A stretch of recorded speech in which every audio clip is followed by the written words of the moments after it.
Hello everyone, Kent.Bressler here. I want to welcome you to Kent's Kidney Stories. During our time together over these podcasts, I'd like to discuss kidney disease. I'd like to tell you about my journey as a transplant patient, but also talk about dialysis, kidney donation, and just about anything else that might be of interest. Kent's Kidney Stories, a podcast endorsed and sponsored by kidneysolutions.org.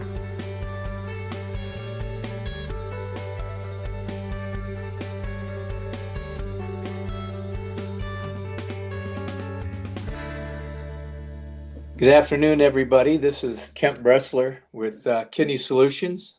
That's kidneysolutions.org if you're interested. It's my assumption that there are patients out there or people out there that are looking for a donor, or have had a transplant or are looking for a transplant, but have kidney disease.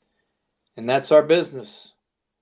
If you're interested in learning more about kidney disease or the transplant process, and or you're looking for a donor, go on our website, give us a call.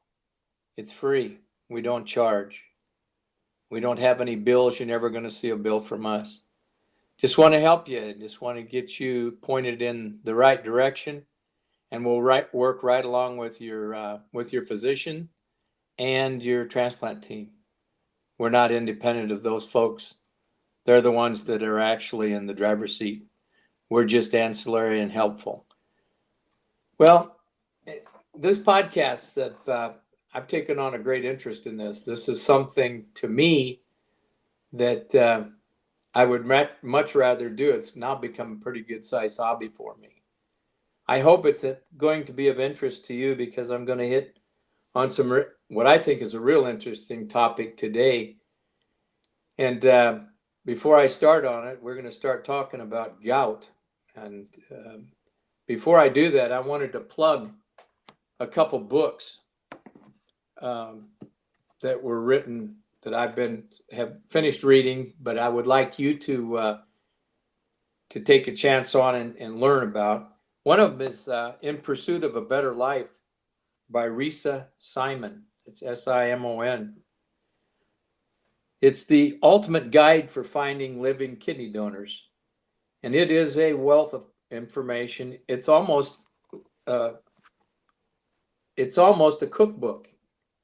If you really want answers on how to find donors and to get yourself out into public, this book's for you. In Pursuit of a Better Life, the ultimate guide for finding living kidney donors, Risa Simon. And the other one I'm going to tell you about is a very good friend of mine, Suzanne Ruff, R-U-F-F. She's written a book called The Reluctant Donor. Suzanne was all of her family has PKD, if you know what that is, polycystic kidney disease, where your kidneys get some very large tumors on it, become very painful, but it's passed around amongst family members, and she was the only member of her family that did not have PKD. So she became what she called the reluctant donor, and she gave to her sister. It is what a wonderful book. You can't imagine how well it is written. She's a great writer, just to be honest with you. It's very down to earth. She's got a great sense of humor, and the book was really given an uplift by Sanjay Gupta, who's an MD, who's the medical correspondent on CNN. So it's got wide berth, and I think it's would be to your advantage to read it, even if you're not considering being a donor. But if you have been a donor, or if you want to be a donor, or even if you're a transplant recipient looking for a donor, it's a good read.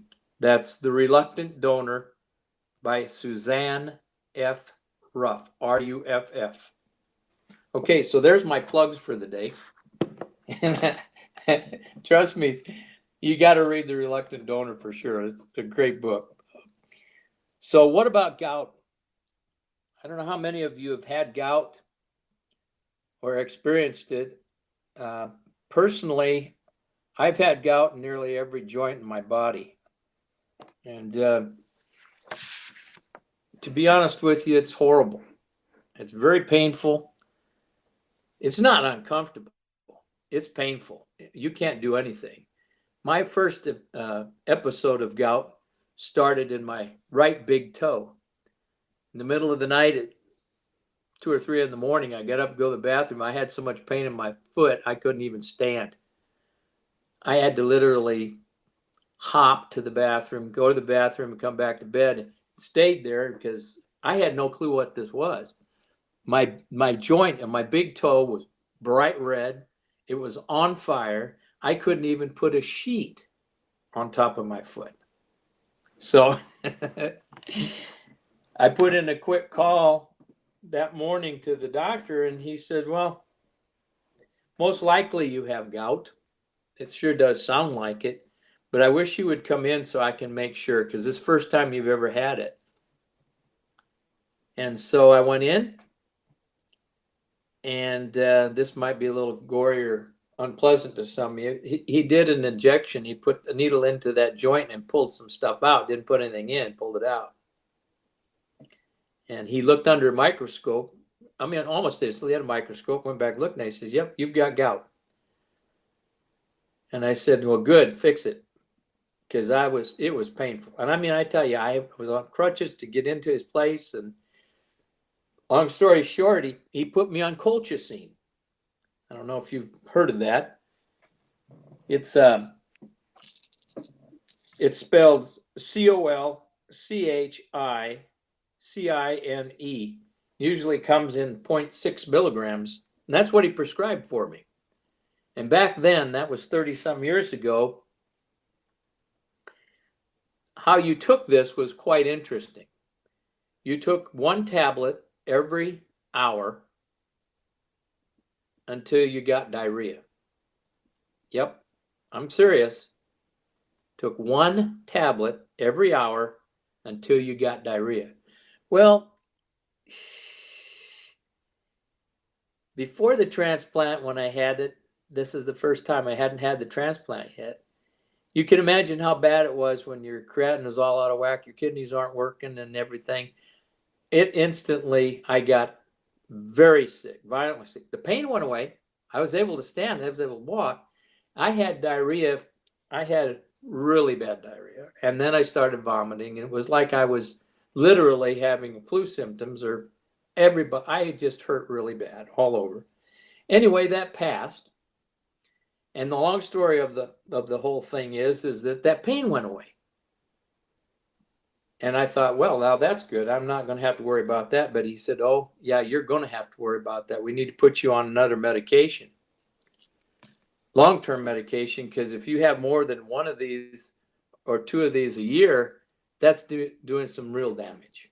It does some damage in your joint system. So that's exactly what he did. He put me on a drug called allopurinol, and I took that every day for quite a few years until all of this went away. Eventually, I think, I don't know, this is my own opinion, this is not medically in nature, but eventually you do grow out of it. I mean, your diet changes, your whole body changes, and I had the transplant, that helped, but I still on occasion, early on after the transplant, I had a lot of problems with gout. And I mean, I had it in the elbow, and I had it in the shoulder. I had it in the both joints of my feet, my knees, my ankles. And this was over a course of 5 or 6 years. So you can imagine what it's like. No, gout it's an inflammation. It's arthritis. It's not about, an occasional. It's arthritis, and it's crystals that they build up in your joints. They're real needle-like crystals that you can see on a microscope, and they get in your joint space and they create havoc. They're very painful and intense.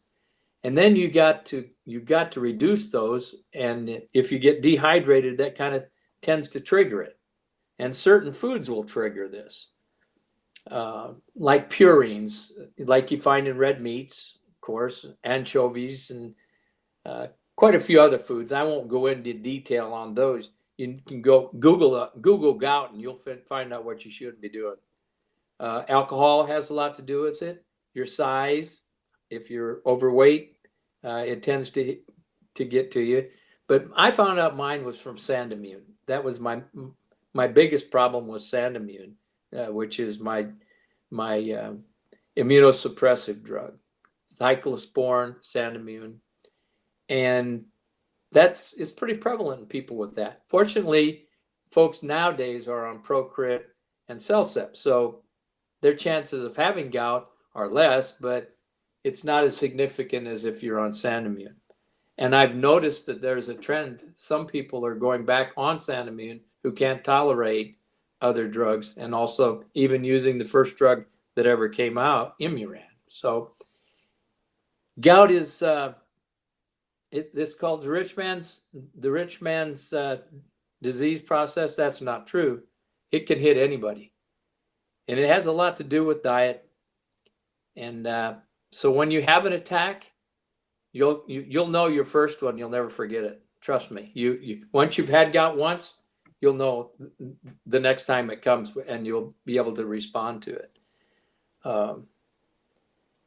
In our society today, more people are overweight, and they have a lot of high blood pressure, and we have a lot of diabetes, and that is gout tends to frequent these kind of folks that have these problems. So be on the lookout for it. There's another thing too about gout. Uric acid crystals are what, there's a test for uric acid, and if it's elevated, then that's when it's for sure gout. But there's also one that's called pseudo gout, kind of like gout, but it's not gout for sure. But the pain's there, and the treatment is pretty much the same. Bear in mind now, if you're not going to your nephrologist, if you happen to get a doc that's treating you for the gout, and he wants to put you on, and they surely won't do this, but beware, NSAIDs, non-steroidals like things that are non-steroidal drugs.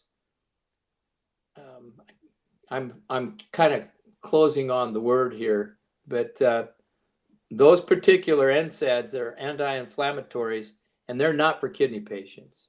Aleve,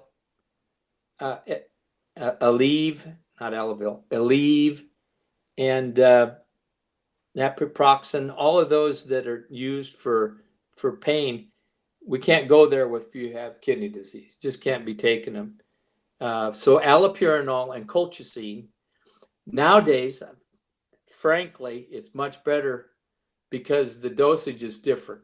All right, the medication is different. The dosage is the medication is the same, but the dosage is different.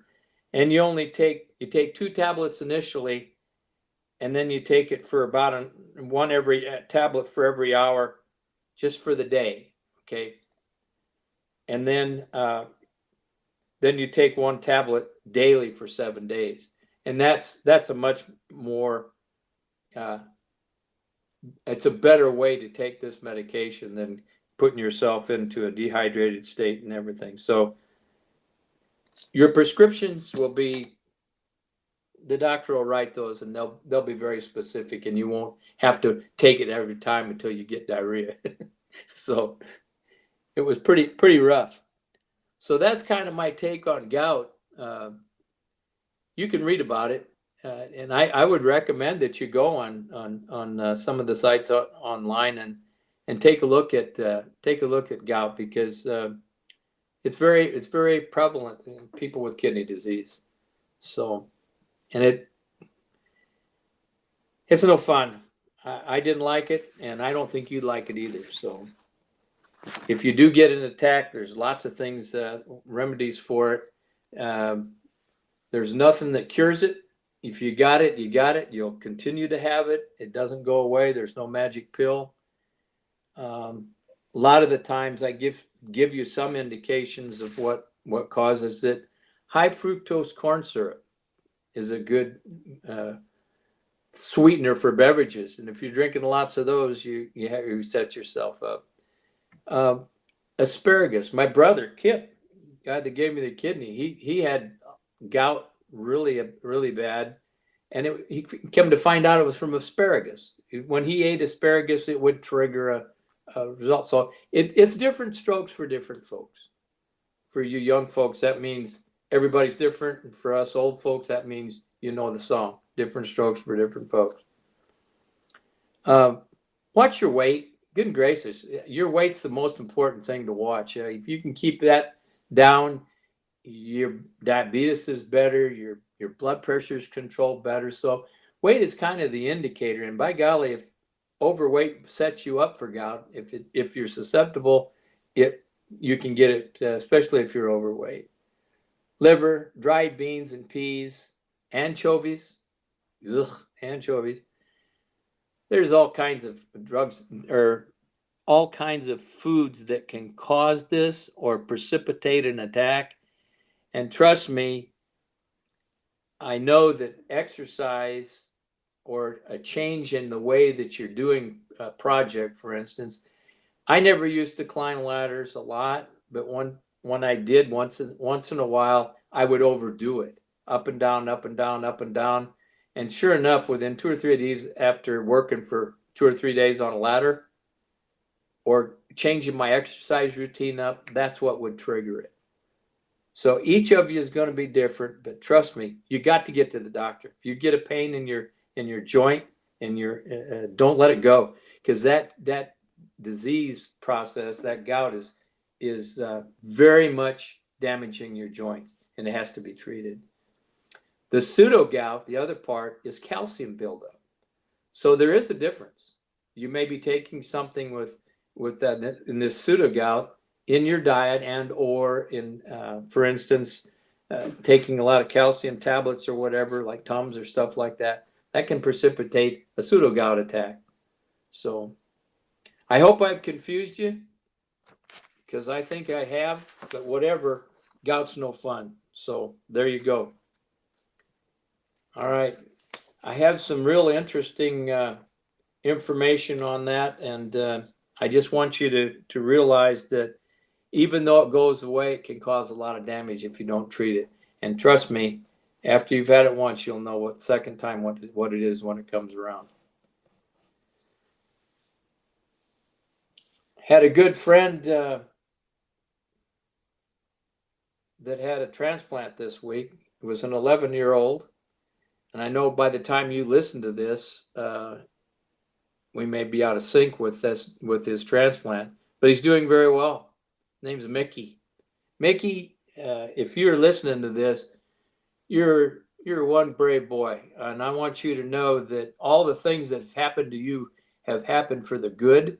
You're going to really do well, and pay attention to yourself. Make sure that you're taking good care of yourself. If you don't know what's going on, ask questions. But Mickey over there in Seguin, you get well, get better fast, and get back to school so that your mom and dad can relax a little bit. I know they're real concerned. The surgery went well. His creatinine was 7.5 on admission.